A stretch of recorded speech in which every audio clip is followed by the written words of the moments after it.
Hello दोस्तों, स्वागत है आपका पेपर हैकर में। मैं राहुल गंगवार आज आपके लिए लेकर आया हूँ प्रेजेंट परफेक्ट टेंस। तो प्रेजेंट परफेक्ट टेंस क्या होता है, सबसे पहले हम जान लेते हैं कि प्रेजेंट परफेक्ट टेंस बला क्या है।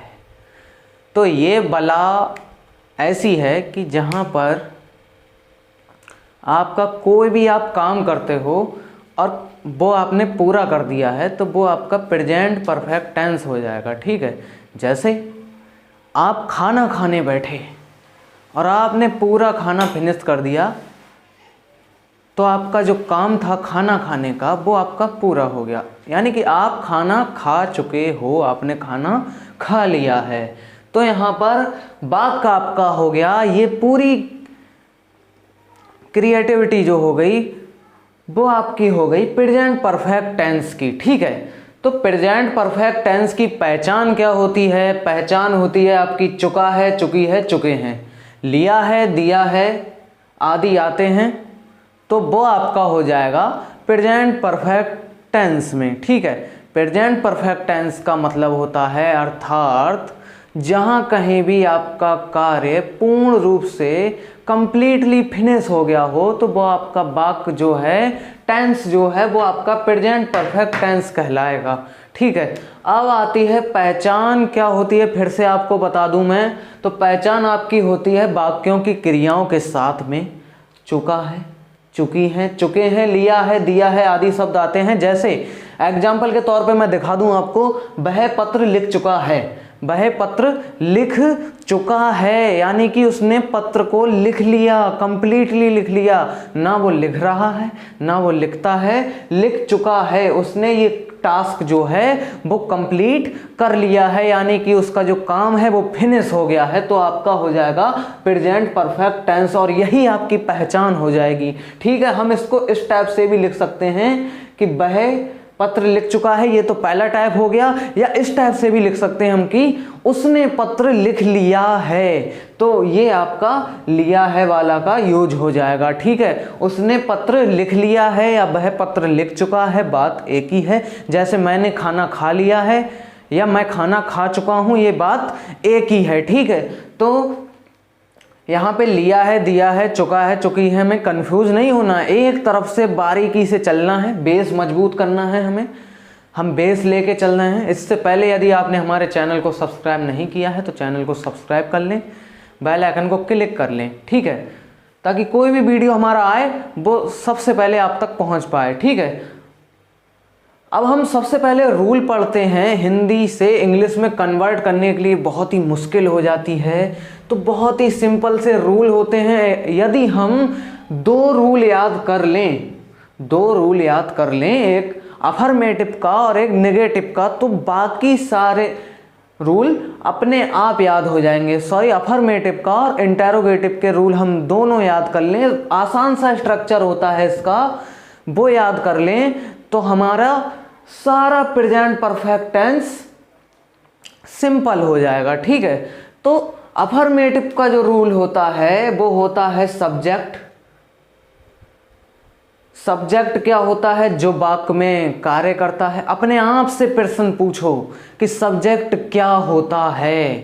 तो जैसे अपने आप से हमने प्रश्न पूछा, यहाँ पे हमने सेंटेंस को पढ़ा, वह पत्र लिख चुका है।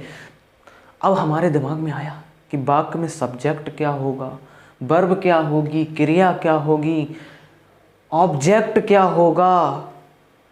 तो हम सबसे पहले अपने आप से एक क्वेश्चन करेंगे, अपनी अंतरात्मा से एक क्वेश्चन करेंगे कि कौन पत्र लिख चुका है, कौन पत्र लिख चुका है। तो अब जवाब आएगा आपका वह। छोटे से छोटे बच्चे से भी पूछ लेना, तो यहाँ पर पहले हम उसको बताएंगे कि वह पत्र लिख चुका है, फिर उससे पूछेंगे कि कौन पत्र लिख चुका है, तो वो जवाब यही देगा कि वह पत्र लिख चुका है, वह पत्र लिख चुका है। अब यहाँ पर हेल्पिंग वर्ब हैज और हैव का यूज होता है। हैज सिंगुलर सब्जेक्ट के साथ में यूज होता है और हैव आपका जो होता है प्लूरल सब्जेक्ट के साथ में यूज होता है। प्लूरल सब्जेक्ट यानी कि एक वचन कर्ता के साथ में आपका हैज यूज होता है और बहुवचन कर्ता के साथ में आपका हैव यूज होता है। ठीक है, तो सब्जेक्ट के अनुसार हम हैज या हैव का यूज कर लेंगे। स्ट्रक्चर बहुत ही आसान है, 2 स्ट्रक्चर हमें याद करने हैं, एक अफर्मेटिव का और एक इंटेरोगेटिव का। इंटेरोगेटिव का भी याद करने की जरूरत नहीं है, बस अफर्मेटिव का हम याद कर लेंगे। इंटेरोगेटिव का तो ऑटोमेटिकली ही याद हो जाएगा। कैसे?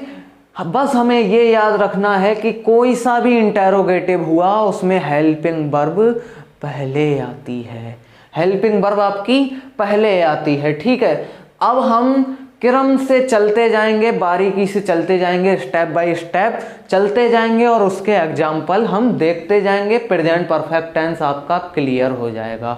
ठीक है, तो सबसे पहले हम देखेंगे अफर्मेटिव का रूल। अफर्मेटिव का रूल जो होगा, सबसे पहले होगा सब्जेक्ट हैज या हैव प्लस वर्ब की third form plus object plus other word. ठीक है, अब इसका हम एग्जाम्पल देख लेते हैं कि वह इस मैदान में दौड़ चुका है। वह इस मैदान में दौड़ चुका है, बहुत ही आसान सा वाक्य है, कुछ नहीं करना है, हमें स्ट्रक्चर के अकॉर्डिंग चलना है, स्ट्रक्चर के अनुसार चलना है। स्ट्रक्चर में सबसे पहले दे रखा है आपका सब्जेक्ट। सब्जेक्ट क्या है? कौन दौड़ चुका है, कौन इस मैदान में दौड़ चुका है? तो क्या आएगा आंसर आपका? वह इस मैदान में दौड़ चुका है। तो अंत तक बने रहिए, वीडियो को इसके बिल्कुल भी नहीं करना है, बारीकी से समझेंगे, प्रेजेंट परफेक्ट टेंस आपका क्लियर हो जाएगा। ये तो हम एग्जाम्पल के तौर पे ये लेके आए हैं, यदि हम गहराई में जाएंगे तो वीडियो बहुत लंबा हो जाएगा और आप हो जाएंगे बोर। मैं नहीं चाहता हूं कि आप मुझे झेलें, आप मुझे समझें, आप मेरी बातों को समझें, मेरे वाक्यों को समझें कि मैं कहना क्या चाहता हूं। ठीक है, मैं बारीकी से आपको समझाऊंगा कि सब्जेक्ट किसे कहते हैं, कहाँ कैसा यूज होगा, हेल्पिंग वर्ब को कैसे यूज करना है, स्ट्रक्चर को कैसे याद करना है। ठीक है, तो सब्जेक्ट सबसे पहले हम देखेंगे सब्जेक्ट क्या है वाक्य में। सब्जेक्ट है आपका वह। सबसे पहले हमने सब्जेक्ट लिख लिया, वह की होती है आपकी ही। चुका है, अगर चुकी होता तो सी हो जाता। ठीक है, तो वह, अब हमें क्या करना है, अब वाक्य देखना है, इस मैदान में दौड़ चुका है। रूल देखेंगे हम, हैज या हैव में से एक यूज करना है। ठीक है, हैज या हैव में से एक यूज करना है, तो हम सब्जेक्ट के अनुसार हेल्पिंग वर्ब को यूज करते हैं।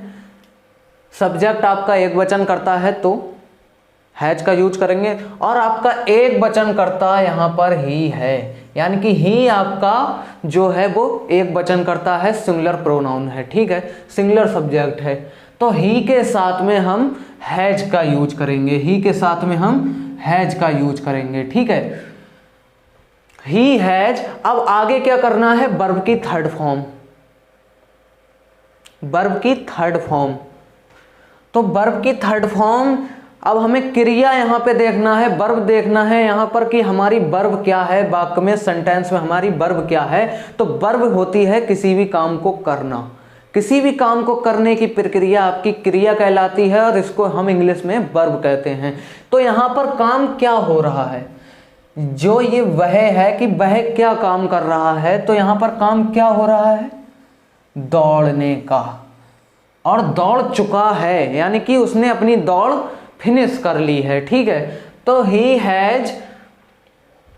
अब दौड़ना की थर्ड फॉर्म, यहां पे हमें थर्ड फॉर्म यूज करना है, फर्स्ट फॉर्म यूज मत कर लेना, गलती हो जाएगी।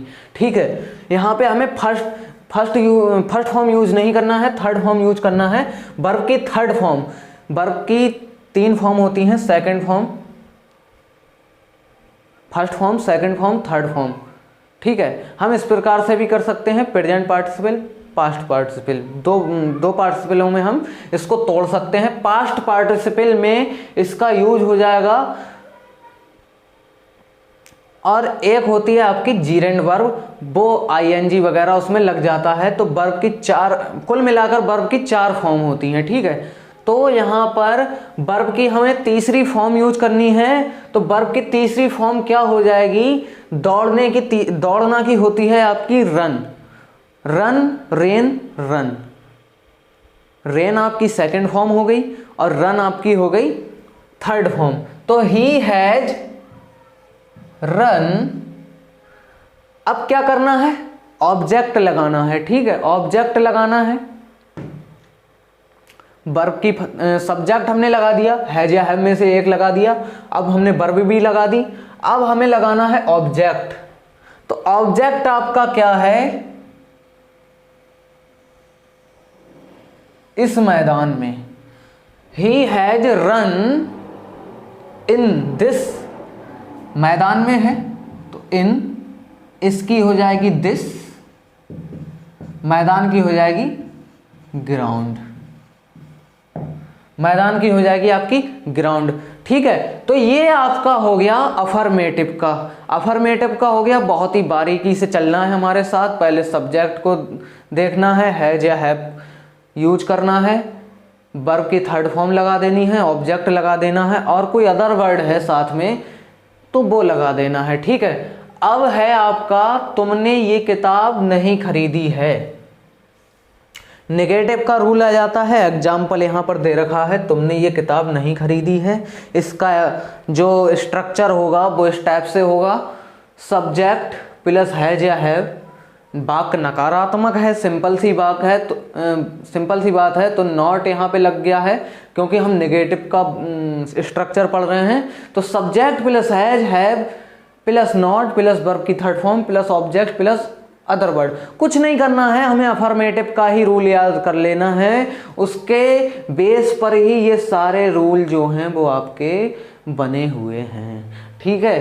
तो यहाँ पर सब्जेक्ट हो गया, हैज और हैव हो गया, नॉट हो गया प्लस वर्ब की थर्ड फॉर्म हो गई प्लस ऑब्जेक्ट हो गया प्लस अदर वर्ड हो गया, ठीक है। तो तुमने ये किताब नहीं खरीदी है, या ये वाक्य आपका इस प्रकार से भी हो जाएगा कि तुम ये किताब नहीं खरीद चुके हो। तुम ये किताब नहीं खरीद चुके हो। तो तुमने ये किताब नहीं खरीदी है, तुमने ये किताब नहीं खरीदी है यानी कि काम अभी पूरा नहीं किया है। नेगेटिव में हो गया तो तुमने, सब्जेक्ट है यहाँ पर तुमने, तुमने तुम का ही एक रूप होता है तो ठीक है, तुमने की लग जाएगी आपकी यू। सब्जेक्ट देख लिया, हैज या हैव में से हमें एक यूज करना है। तुमने, यू आपका है बहुवचन कर्ता और बहुवचन कर्ता के साथ में हम क्या यूज करेंगे? हैव का यूज करेंगे। तो यू हैव। अब क्या लगाना है? नहीं है तो नॉट लगा देंगे, ठीक है। अब वाक्य में नहीं होता तो हम नॉट नहीं लगाते तो ये वाक्य हो जाता तुमने ये किताब खरीदी है, तो ये हो जाता you have about this book. अब हम इस प्रकार से चल रहे हैं, फिलहाल हम नेगेटिव का देख रहे हैं तो हम नेगेटिव में ही देखेंगे। तो यू हैव नॉट, वर्ब की थर्ड फॉर्म लगाना है हमें। यहां पर वर्ब क्या है? खरीदना। खरीदना, खरीदना की हो जाती है वाई, वाउट एंड वाउट, यानी कि थर्ड फॉर्म हो जाएगी आपकी वाउट। अब क्या नहीं खरीदा है? तो किताब नहीं खरीदी है, ठीक है। You have not bought this book, ठीक है। कॉन्सेप्ट क्लियर हो गया होगा आपका अफर्मेटिव और नेगेटिव का। अब हम चलते हैं इंटेरोगेटिव में। अब हम चलते हैं इंटेरोगेटिव में। इंटेरोगेटिव का स्ट्रक्चर जो है वो भी बहुत ही सिंपल सा हो जाता है। बस क्या करना है हमें? हेल्पिंग वर्ब पहले ले लेनी है, ठीक है। हेल्पिंग वर्ब हो जाएगी आपकी हैज या have plus subject plus verb की third form plus object plus other word plus question mark. Question mark का विशेष ध्यान रखना है, जैसा कि मैं हर बार बताता हूं आपको कि क्वेश्चन मार्क का विशेष ध्यान रखना है इंटेरोगेटिव सेंटेंसेस में, क्योंकि इंटेरोगेटिव सेंटेंसेस में यदि क्वेश्चन मार्क नहीं हुआ तो सेंटेंस आपका गलत हो जाएगा।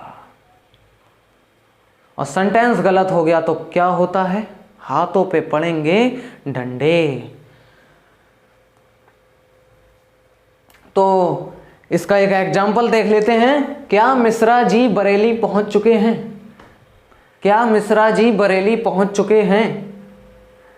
क्या मिश्रा जी बरेली पहुंच चुके हैं?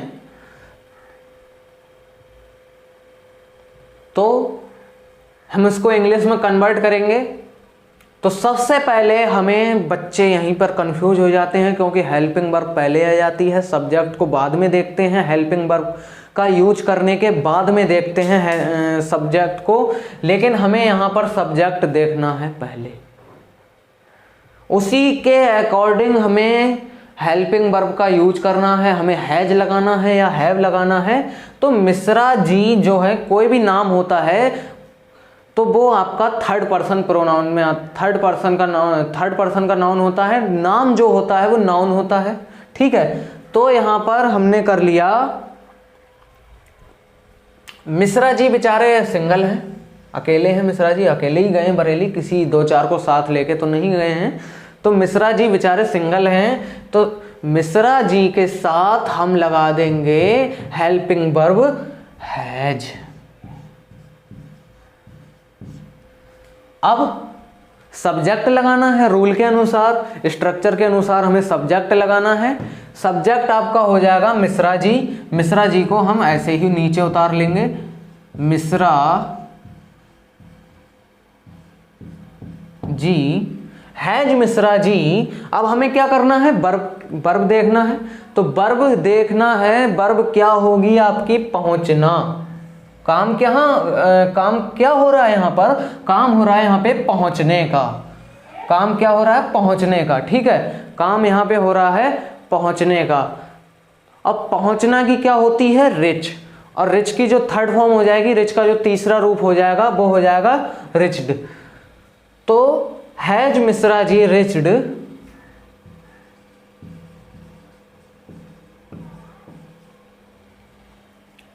अब कहां, बरेली।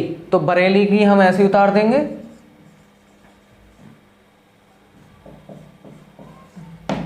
क्वेश्चन मार्क हमने लगा दिया, ठीक है। क्वेश्चन मार्क का विशेष ध्यान रखना है। तो इंटेरोगेटिव का ये क्लियर हो गया। अब आ जाता है वाक्य अगर इंटेरोगेटिव के साथ साथ नेगेटिव भी हो तो उसका क्या रूल है। कुछ रूल नहीं है, बस उसी में कर देना है, हेल्पिंग वर्ब करना है, सब्जेक्ट करना है, सब्जेक्ट के जस्ट बाद हमें नॉट लिख देना है और वर्ब की थर्ड फॉर्म लगा देना है, प्लस ऑब्जेक्ट लगा देना है, plus other word, plus question mark, ठीक है। वो मैंने आपको समझाने के लिए लिख दिया है रूल, बाकी कुछ नहीं करना होता है। सब्जेक्ट और वर्ब के बीच में हमें नॉट को लाना होता है जब वाक्य नेगेटिव हो जाए या इंटेरोगेटिव के साथ साथ नेगेटिव हो जाए। तो हैज मिश्रा जी रिच्ड बरेली, क्या यही वाक्य अगर नेगेटिव होता तो क्या मिश्रा जी बरेली नहीं पहुंच चुके हैं, तो has Mishra ji not reached Bareilly हो जाता आपका, अगर वाक्य इंटेरोगेटिव के साथ साथ नेगेटिव होता, ठीक है। एग्जाम्पल और देख लेते हैं हम, इसका अलग से एग्जाम्पल देख लेते हैं। तो होता है आपका, क्या अध्यापक ने आपको अंग्रेजी नहीं पढ़ाई है, या इस प्रकार कर सकते हैं हम, क्या अध्यापक आपको अंग्रेजी नहीं पढ़ा चुके हैं, क्या अध्यापक आपको अंग्रेजी नहीं पढ़ा चुके हैं, या हम इस प्रकार से भी कर सकते हैं, क्या अध्यापक ने आपको अंग्रेजी नहीं पढ़ाई है। तो हम इसको कैसे बनाएंगे, सबसे पहले हमें हेल्पिंग वर्ब का ही यूज करना है। ये बात आप दिमाग में बैठा लो, अपने जहन में बैठा लो। इंटेरोगेटिव में हमें सबसे पहले हेल्पिंग वर्ब का यूज ही करना है, ठीक है। तो हेल्पिंग वर्ब है यहाँ पर, प्रेजेंट परफेक्ट टेंस पढ़ रहे हैं हम, तो हेल्पिंग वर्ब यहाँ पर जाहिर सी बात है हैज या हैव हो जाएगी। कुछ बच्चे मैंने देखे हैं प्रेजेंट परफेक्ट टेंस पढ़ते हैं, हेल्पिंग वर्ब एजआरएम लगा देते हैं, डू डज लगा देते हैं, पता नहीं क्या करते हैं वो बच्चे। तो प्रेजेंट परफेक्ट टेंस पढ़ रहे हैं हम, तो प्रेजेंट परफेक्ट टेंस में हेल्पिंग वर्ब हैज या हैव का ही यूज होता है। पहचान जाहिर सी होती है इसकी, चुका, चुके, चुकी आदि होती है इसकी पहचान। फिर भी बच्चे गलती कर जाते हैं, जा रहे हैं वगैरह वगैरह लगा देते हैं। तो यहाँ पे हो जाएगा, क्या अध्यापक ने आपको अंग्रेजी नहीं पढ़ाई है। तो सबसे पहले हम हैज या हैव में से एक का यूज करेंगे, तो अध्यापक तो आपके अकेले ही होंगे, ठीक है। क्या अध्यापक ने आपको अंग्रेजी नहीं पढ़ाई है, तो हैज अब सब्जेक्ट लगा देंगे टीचर, द टीचर भी कर सकते हैं हम, द टीचर कर लो, कोई दिक्कत नहीं है। हैज़ द टीचर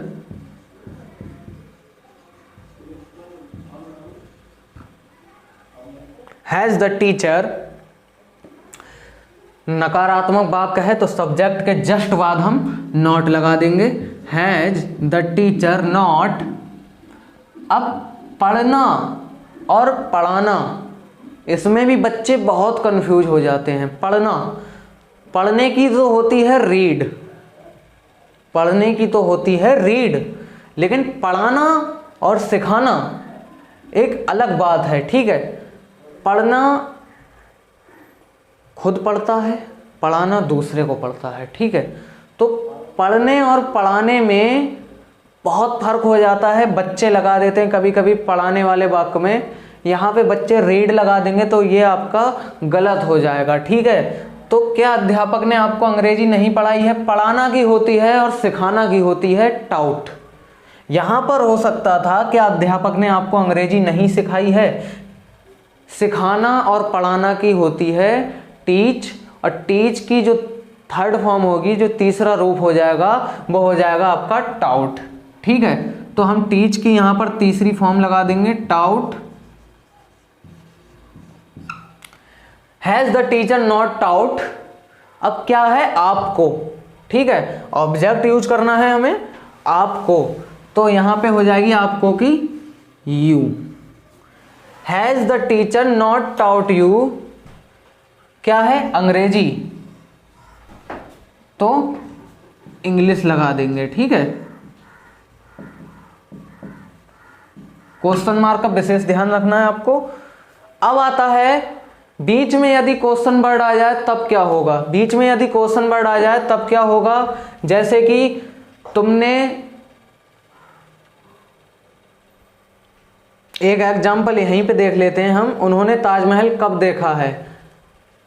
तुम अपना काम क्यों नहीं कर चुके हो, या तुम अभी तैयार क्यों नहीं हुए हो, तुम अभी तक क्यों नहीं नहाए हो। तो ये आपका बीच में क्वेश्चन वर्ड आ जाए तब ये होता है। WH फैमिली के वर्ड यूज हो जाते हैं आपके। तो यहाँ पर एक सिंपल सा एग्जाम्पल है, उन्होंने ताजमहल कब देखा है। या इसको हम ऐसे भी लिख सकते हैं कि बे ताजमहल कब देख चुके हैं, बे ताजमहल कब देख चुके हैं, ठीक है। तो ये जो सब्जेक्ट हैं, ये जो भाई साहब हैं, ये ताजमहल देख चुके हैं, ठीक है। ये ताजमहल देख चुके हैं। अब किसी ने पूछ लिया होगा कि उन्होंने ताजमहल कब देखा है।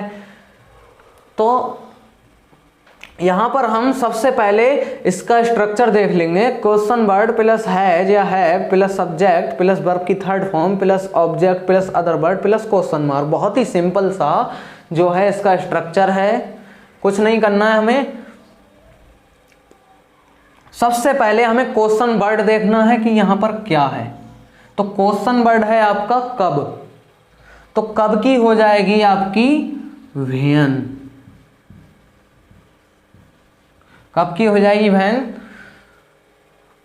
अब हमें हैज या हैव में से एक यूज करना है। तो उन्होंने या बे, उन्होंने की जो इंग्लिश होती है या वे की जो इंग्लिश होती है वो दे होती है। दोनों की इंग्लिश सेम होती है, या उन्होंने कह लो या बे कह लो, ठीक है। बे से हो जाता तो आपका हो जाता बे ताजमहल कब देख चुके हैं, ठीक है। या ये हो जाता कि उन्होंने ताजमहल कब देखा है, ठीक है। तो व्हेन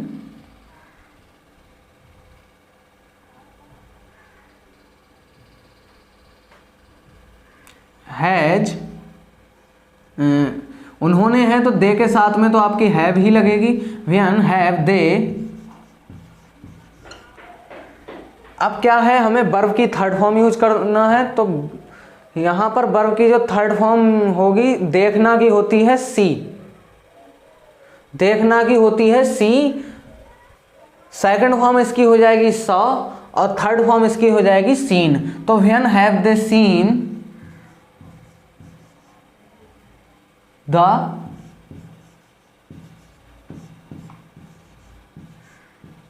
ताज।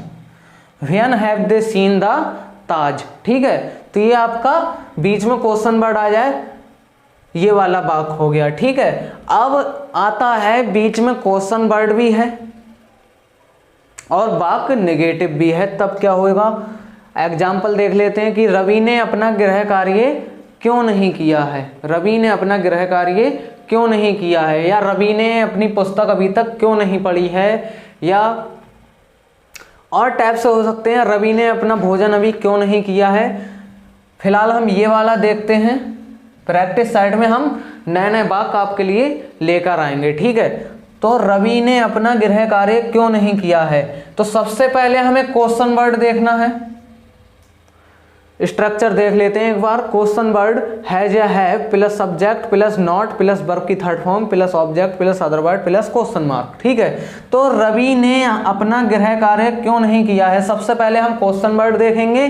क्वेश्चन वर्ड है यहाँ पर क्यों, और क्यों की हो जाती है WHY वाई। ठीक है, तो यहाँ पर वाई हैज या हैव में से एक हेल्पिंग वर्ब यूज करना है, तो यहाँ पे रवि है और रवि तो एक ही होता है, दो चार तो रवि होंगे नहीं, तो वाई हैज, अब क्या है यहाँ पर सब्जेक्ट, तो सब्जेक्ट आपका रवि लगा देंगे, इसमें सब्जेक्ट रवि है, काम करने वाला रवि है, तो वाई हैज रवि, नहीं है तो नॉट लगा देंगे। वाई हैज रवि नॉट करना, गृह कार्य करना, करना जो होता है काम करने की जो होती है वो आपकी होती है डू, और डू की जो सेकंड फॉर्म होती है डिड और थर्ड फॉर्म आपकी होती है डन। तो why has Ravi not done, verb की थर्ड फॉर्म हमने लगा दी। अब क्या करना है, गृह कार्य, ऑब्जेक्ट में क्या है गृह कार्य, तो यहां पे लग जाएगी why has Ravi not done, अपना रवि के साथ में अपने की लगेगी हिज।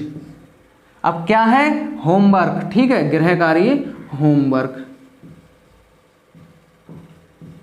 क्वेश्चन मार्क का विशेष ध्यान रखना है। ये तो थे आपके रूल के साथ साथ स्ट्रक्चर के साथ साथ एग्जाम्पल, बाद में हम इसके प्रैक्टिस सेट भी लेके आएंगे,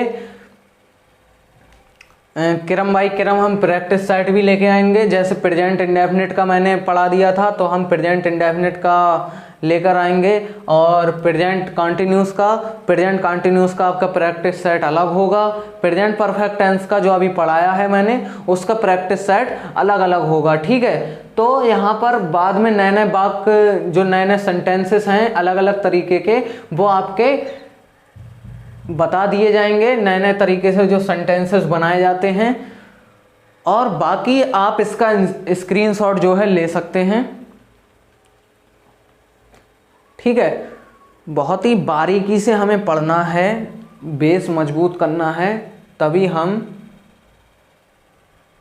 इन सभी सेंटेंसों को पढ़ पाएंगे। और बाकी कठिन कुछ नहीं होता है, सिर्फ बेस मजबूत कर लीजिए, पहचान को कि पहचान आपकी कहना क्या चाहती है उसको देख लीजिए, और उसके में जो हेल्पिंग वर्ब यूज होती है वो देख लीजिए। ठीक है, और आपकी जो वर्ब हैं, वर्ब्स वगैरह हैं और स्पेलिंग वगैरह हैं, वो आप याद कर लें अपने इंग्लिश ग्रामर से, शब्दकोश भंडार जो होता है आपका, वहाँ से आप इसको मजबूत कर लें। जैसे आपको कोई वर्ब नहीं पता है, दौड़ना की इंग्लिश नहीं पता है, दौड़ना की क्या होती है, सिखाना की क्या होती है, देखना की क्या होती है, बाकी नहाना, सोना, खाना पीना, नाचना, गाना, इसकी क्या होती है, तो आप ये देख सकते हैं। ठीक है, और ये आज तो प्रेजेंट परफेक्ट टेंस हो गया, बाकी प्रेजेंट परफेक्ट कंटिन्यूस टेंस होगा इससे अगली वीडियो में। वीडियो आपको अच्छा लगा तो वीडियो को लाइक कीजिए, कमेंट बॉक्स में हमें ज़रूर बताइए। यदि कोई आपको दिक्कत भी होती है तो वो भी आप हमें कमेंट बॉक्स में ज़रूर बता सकते हैं। ठीक है, और चैनल को सब्सक्राइब भी कीजिए और हमारे चैनल को शेयर भी कीजिए, ताकि आपके जितने दोस्त हैं उनको भी पता चल सके कि क्लासें लग चुकी हैं ट्रांसलेशन की, इंग्लिश ग्रामर की। ठीक है, और ज़्यादा से ज़्यादा वीडियो को शेयर कीजिए, ज़्यादा से ज़्यादा फैला दो वीडियो को, आग की तरह फैला दो, ठीक है। और कोई भी दिक्कत होती है तो हमें बताओ कमेंट में, आप बताते नहीं हैं कमेंट में, हमें कमेंट में बताओ यदि कोई भी दिक्कत होती है, बेशक बताओ। ये मत सोचना कि सर क्या कहेंगे, सर क्या सोचेंगे कि हम ऐसे बता रहे हैं, तो बेशक कमेंट में बताओ, खुलकर बताओ कि कोई भी सर यहाँ पे ये दिक्कत आ रही है, सर ये आप हमारे पढ़ाने का तरीका अच्छा नहीं है, तो वो भी आप हमें बताओ कि सर आप ये गलती कर रहे हो, वो भी आप हमें बताओ, हम उसमें भी इम्प्रूवमेंट करेंगे, उसमें भी सुधार करेंगे, ठीक है। और ज़्यादा से ज़्यादा वीडियो को दोस्तों में शेयर करते जाओ, ठीक है। और हमें कमेंट बॉक्स में ज़रूर बताना ना भूलें, और बेल आइकन को ज़रूर क्लिक करें ताकि कोई भी वीडियो हम अपलोड करें उसका नोटिफिकेशन आपके मोबाइल में ज़रूर आ जाए। ठीक है, धन्यवाद।